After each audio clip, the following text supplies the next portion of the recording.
Well, Fresh Baked, when we left you last, there were leaked guidelines from the state of California for the reopening of theme parks. And those guidelines were supposed to be formally announced Friday afternoon. But Disney saw those leaked guidelines and asked the state of California to hold off on announcing them because they wanted to be, Disney and the rest of the theme parks, they wanted to be consulted and collaborated with, if you will, on how those guidelines should be put together. And why is that? Well, because they're impossible, man. They were impossible to meet. And as it turns out, about 90 seconds after I posted that video on Fresh Baked on Friday, the state of California acquiesced, as it were, and they did not formally announce guidelines for the reopening of theme parks. Now, in that video that we did on Friday, I said that it would be good news if there were no guidelines announced. Good news for those who are hoping that the parks reopen, and that is because it would signal that there is hope that they're going to change or adjust, soften the guidelines, if you will. If they went ahead and announced them on Friday, that means they're holding their ground, they're digging in. Got to be yellow. But the basic position of Disney, and just about anybody you ask who is paying attention to the tier system in general, whether or not they're fans of the parks opening or anything else, the basic position is that achieving yellow status is pretty much impossible. It can't be done. At least not in a metro area like Orange County or Los Angeles or San Diego for that matter. Now, we can get into the numbers of why this might be, but I'm going to give you a visual explanation on just how difficult it would be to achieve yellow status. And we'll start with the understanding that of the 58 total counties in the state of California, just 3 are currently in yellow status. Those are Modoc, Mariposa, and Alpine counties. And if they sound remote to any of you, that is because they are. They are quite remote, all of them. And I'll show you. Let's launch Google Earth. There's Los Angeles, dense, people everywhere, but there's some mountains. You can see the mountains and trees there. Now let's go from there and fly to Modoc, right on the border of southern Oregon. It's beautiful country. Not too many people though, but I found them. There they are. Now to the south of that is Maricopa County, home of Yosemite. Again, mostly rural. As you can imagine, Yosemite might be. There's one large community here. Way to go, Mariposa. You guys are in the yellow. You did it. Then we'll go back up north again to Alpine County, home of Mount Shasta. And that's what it takes to get to yellow. You have to be in these super rural, woodsy towns where there's hardly any people. Nobody to interact with and to transfer the virus from one person to the other. Meanwhile, Orange County is still in the red. And it'll be there for probably another 2 weeks, it sounds like. And that's just to get to orange. We're trying to get to orange. We haven't even gotten to yellow yet. We're doing well enough with the positivity rate at 3.1%. Orange level requires 4.9. Good stuff. But orange also requires a daily positivity cases per 100,000 rate of 3.9 or fewer. Orange was at 3.6 last week, but then we went up to 4.4 this week. Wrong direction.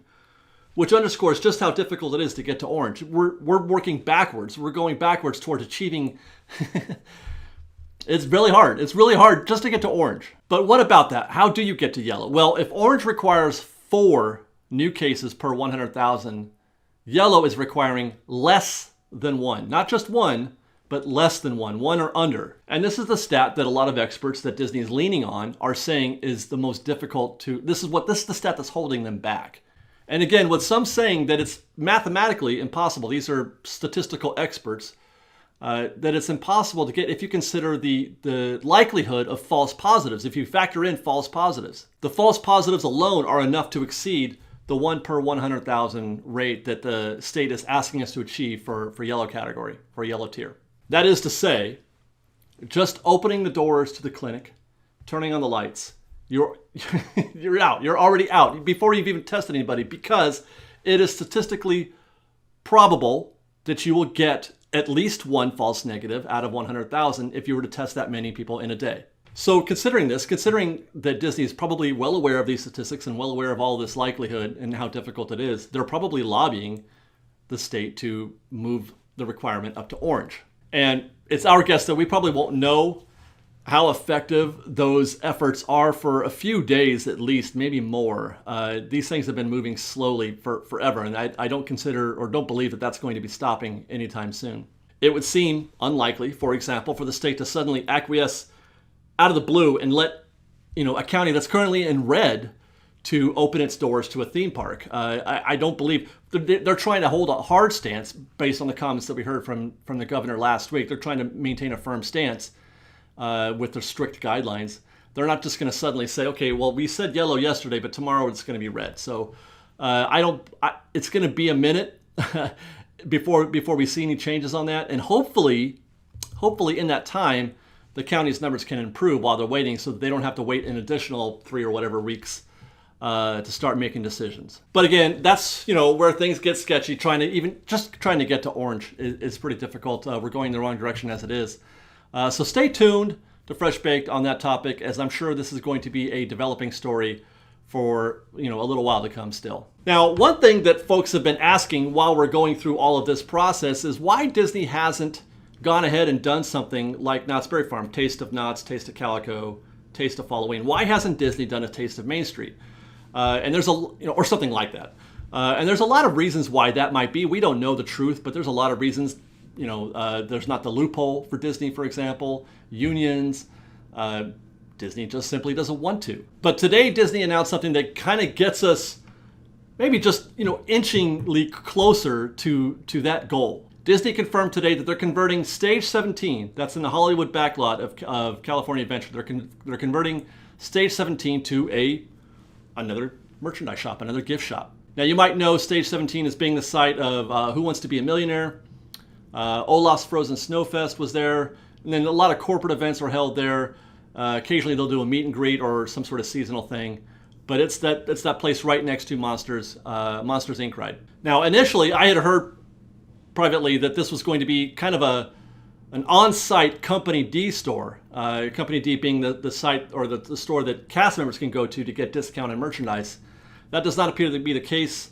This appears to be the same merchandise that you can get in various stores throughout downtown Disney. Per the update from the Disney Parks blog, it looks like it's going to be kind of a one-stop shop for all or for many of the stores that you already find in downtown Disney, but all under the one roof of Stage 17. And it's a curious move because it doesn't, by the sound of it, look like there's going to be anything unique or special about this. The merchandise is the same stuff you could have bought on your way to Stage 17. As you walk through downtown Disney, on your way, you could have stopped and gotten any of those stuffs at the given shops. We're talking stores like the Halloween merch at World of Disney, California Soul, Curl Surf, Marceline's, Pandora Jewelry, Rinse Bath and Body, Sephora, and Sugar Boo. Now, this is good news for some of those stores because, for example, Rinse, they might as well just close Rinse. You can't get in there. There's no way to get into Rinse.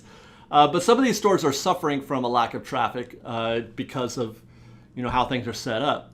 So in that sense, this is a good move for those stores. And in any event, I'm excited just for the opportunity to set foot on Disney property proper, not downtown Disney, not the Esplanade, but actually inside the perimeter of a Disney park, even though I swear Disney's messing with me. The first chance that we get to go inside the gates of a Disney park and they're going to put us in the back lot, which I'm not thrilled about. But then again, I'm not actually expecting to see hardly anything, if anything at all, because my understanding is that the entrance to the Stage 17 shop is going to be via backstage, the same path that cast members take to go backstage before work and after work, right there at the entrance where bag check is.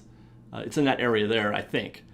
So when you're going to go in through backstage and then make your way into the front of the store, you may, I don't know, it would be interesting. You might be able to catch a side eye as you enter Stage 17. You might catch some of the Hollywood backlot. What do you do? But still, it's better than nothing. And what this is, what it could be, crossing our fingers, what it could be, again, if you are a fan of the parks opening, not so great if you don't want the parks to open, just to be fair to both sides. It is something that's, we're inching that much closer to, experiencing more and more of the parks. Hopefully, it's just one tiny domino and then they open up maybe another gift shop somewhere on Buena Vista Street, maybe a kiosk, a food kiosk somewhere where you might be able to get a corn dog or something like that. Things you can't do today that you might be able to do tomorrow, one step at a time. So on that note, I am excited, and I will be there for sure as soon as the store opens. And then finally, I'm going to end with one little positive update. Some folks have been asking, with regard to the cast members who have been laid off, if there's a way to support those cast members, if there's a way that we can help them out in some way. There's Cast Member Pantry, which is a Facebook group that helps to provide food to cast members who have been let go. But that's a Florida-only situation, as far as I understand. I do think that they're trying to do something here in California, but I don't have any details or specifics. People keep asking all over the internet, not just me, and they're not asking just me, but I'm just seeing that all over the place, looking for ways to help. But one thing that I did want to promote is something that Tiffany Mink has been doing on Twitter. You may know Tiffany from Thingamavlogs, and what she's done is compiled a list of every cast member who has a side hustle, you know, an Etsy shop or an Instagram shop or a website or something that they sell merchandise or product or something to that effect. And this, to me, is even better than just giving money or food, in my opinion. You're helping to support a small business. And that's the best thing that we can do for the economy and for everybody today. So I'm going to try to link that tweet. It's a spreadsheet that Tiffany has compiled. It's really comprehensive. I'll try to link that in the tweet. But if you can't find it, or if you can't work, or if I can't get it to work, look up Tiffany on Twitter. You can find her at Minkus, that's Minkus, and just you'll be able to scroll through her feed a little bit and find the post that I'm talking about. And it's really, really neat. It's a really cool thing that she's done, and I'm super glad that she did. Go buy a sticker or a Disney themed face mask or something like that, and show your love and support for cast members who are going the extra distance to try to make something. And that's it for today, guys. Thanks for joining us today. I expect you'll hear from us later this week, but until then, don't forget to subscribe to our channel and hit the notification bell so that you're made aware of when we post something new. You can also follow us on Instagram at _FreshBaked and on Twitter at FreshBakedDisney. That's fresh with no E. And until next time, guys, thank you very much for watching. We love you. Be kind to one another. Fresh Baked.